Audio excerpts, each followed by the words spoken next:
वसंतवाड़ी। गिरीश की नज़र बाहर संजय के कमरे पर थी। अचानक संजय के कमरे की लाइट जली। एक आदमी और एक औरत की परछाई खिड़की के कांच पर नजर आ रही थी, जैसे वो दोनों एक दूसरे को पकड़ने का खेल खेल रहे हों। संजय के कमरे का दरवाज़ा खुला। संजय भाग रहा था, जैसे वो खेलते हुए किसी को पकड़ने की कोशिश कर रहा हो। एक लड़की की बस परछाई दीवार पर नजर आ रही थी। अचानक दीवार से एक बड़ी मोटी आंखों ने गिरीश की तरफ गुस्से में घूर कर देखा। गिरीश को जैसे किसी ने शॉक दे दिया। वो नीचे ज़मीन पर गिर गया। आवाज़ से हिमानी की नींद टूटी। गिरीश के मुंह से आवाज़ नहीं निकल रही थी। वो इतना डरावना दृश्य था। उसने हिमानी से इशारे में कहा, खिड़की के बाहर देखो। हिमानी ने जैसे ही बाहर देखा, संजय छत पर चल रहा था, जैसे किसी को पकड़ने की कोशिश कर रहा हो। हिमानी डर गई। कहीं संजय गिर न जाए, ये सोचकर वो जल्दी से छत की तरफ भागी। वो जैसे ही छत पर पहुंची, उसका हाथ किसी ने पकड़कर खींच लिया और उसका मुंह दबा दिया। हिमानी का हाथ पकड़कर खींचने वाला और उसका मुंह दबाने वाला कोई और नहीं, गिरीश ही था। गिरीश हिमानी से चुप रहने का इशारा किया और उससे दीवार पर परछाई दिखाई। दीवार पर एक नहीं, दो परछाई थी। दोनों परछाई बैठी हुई थी। एक परछाई संजय की थी और दूसरी किसी औरत की। दोनों हंसकर बात कर रहे थे। प्रीति, कितना तेज भागती हो तुम, पर अब मुझ में इतनी तेज भागने की ताकत नहीं रही। संजय उस परछाई से बात कर रहा था। वो जिस परछाई से बात कर रहा था, वो प्रीति की थी। संजय, अब बस, मैं भी थक गई हूँ, मुझे जाने दो, वो परछाई बोली।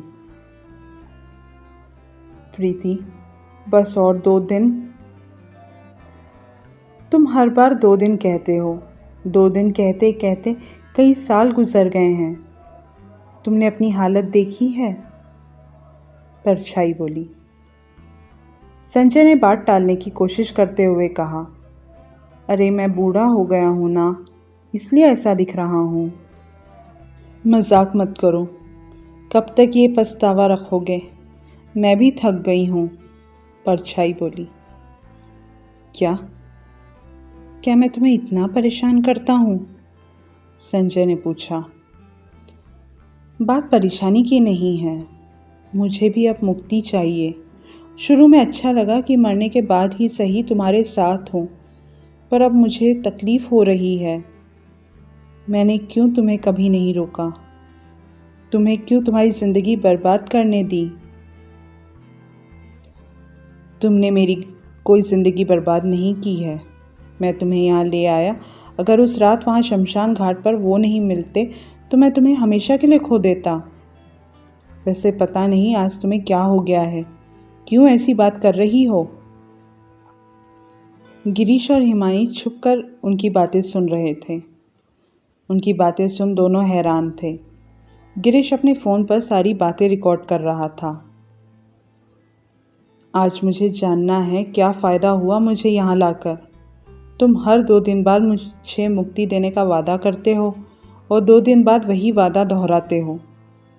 मैं भी तो वचन में बंधी हूँ, वरना कब के चली जाती।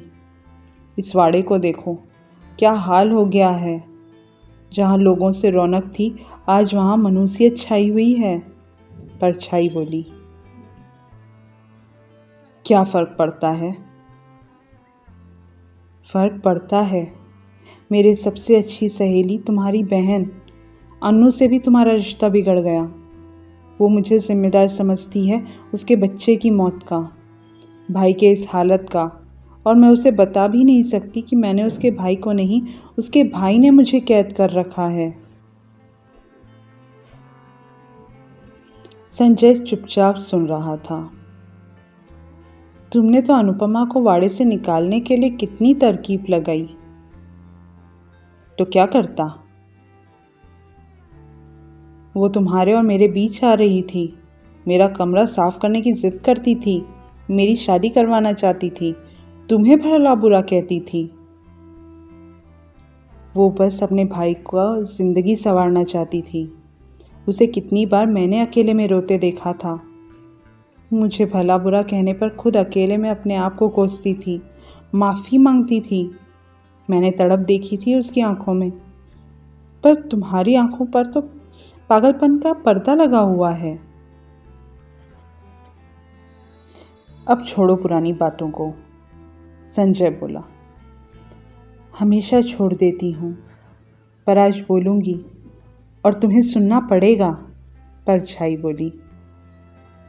मुझे नहीं सुनना, बोलकर संजय उठकर खड़ा हो गया और नीचे तरफ जाने लगा। गिरीश और हिमानी जल्दी से एक तरफ होकर छुप गए। संजय के पीछे पीछे उसका नाम पुकारती हुई प्रीति की परछाई भी जाने लगी। जाते हुए उसने पलटकर हिमानी और गिरीश को देखा और दूसरे ही पल पलटकर संजय को पुकारती हुई उसके पीछे चली गई। हिमानी और गिरीश घबरा गए थे। दोनों ने एक दूसरे को कस के पकड़ लिया। संजय अपने कमरे में जा चुका है। इसकी तसल्ली होने के बाद दोनों नीचे अपने कमरे में आए और कांपते हाथों से पहले पानी पिया। दोनों को कुछ सूझ नहीं रहा था। इतने में हिमानी की नज़र सामने वाली दीवार पर गई। वहाँ अचानक कुछ अक्षर दिखाई दिए, जैसे कोई कुछ लिख रहा हो। हिमानी ने जल्दी से गिरीश को दीवार की तरफ देखने को कहा। गिरीश ने जैसे ही दीवार पर देखा, अपना कैमरा उठाकर सब कुछ रिकॉर्ड करने लगा। सामने दीवार पर जैसे किसी ने पुरानी कहानी लिख दी थी, जिसे पढ़कर दोनों को विश्वास नहीं हुआ। फिर तुरंत सारी दीवार साफ हो गई, जैसे वहाँ कुछ था ही नहीं। दोनों ने तय किया कि सुबह होते ही अनुपमा के घर जाएंगे। रात भर दोनों को नींद नहीं आई। सुबह होते ही दोनों अनुपमा के घर पहुंच गए। इतनी सुबह तुम दोनों यहाँ क्या कर रहे हो? विजय ने पूछा। विजय जी, बहुत ज़रूरी बात है, आप अनुपमा जी को बुला लीजिए प्लीज़, गिरीश ने कहा। वो अभी सो रही है। विजय जी, हमारे पास ज़्यादा वक्त नहीं है। जो कुछ करना है आज अमावस्या की रात को ही करना पड़ेगा, हिमानी बोली। अमावस? क्या बोल रहे हो?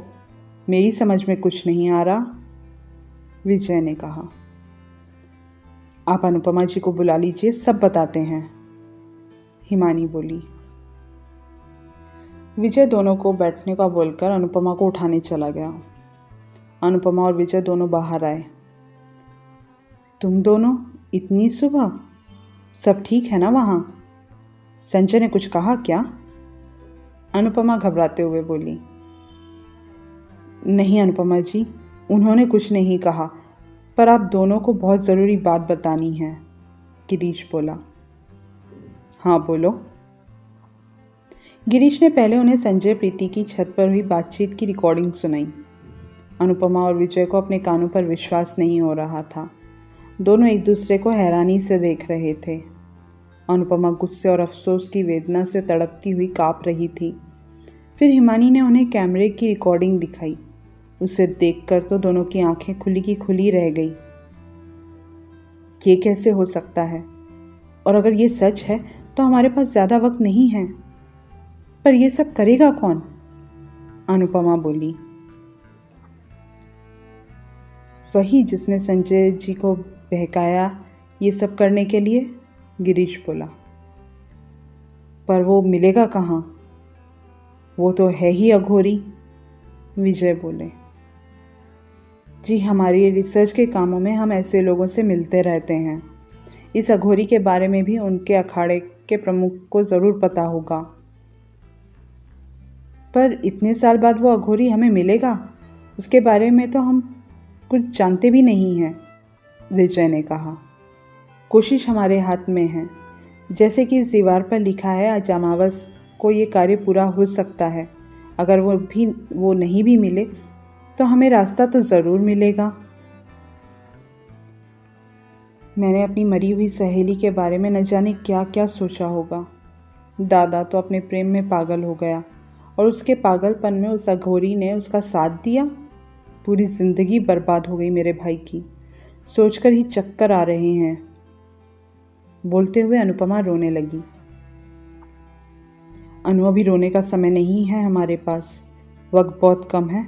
चलो जल्दी तैयार होकर निकलते हैं, विजय ने कहा। अनुपमा ने झट से आंसू पोंछे और तैयार होने अंदर चली गई। अचानक उसमें फुर्ती आ गई, पैरों का दर्द भी भूल गई थी। आज के लिए कहानी का भाग इतना ही। आप अभी सुन रहे थे कहानी वसंतवाड़ी। ये है YouTube चैनल लावण्यास कॉर्नर, जहाँ मिलेगा आपको हर कहानी का मज़ा।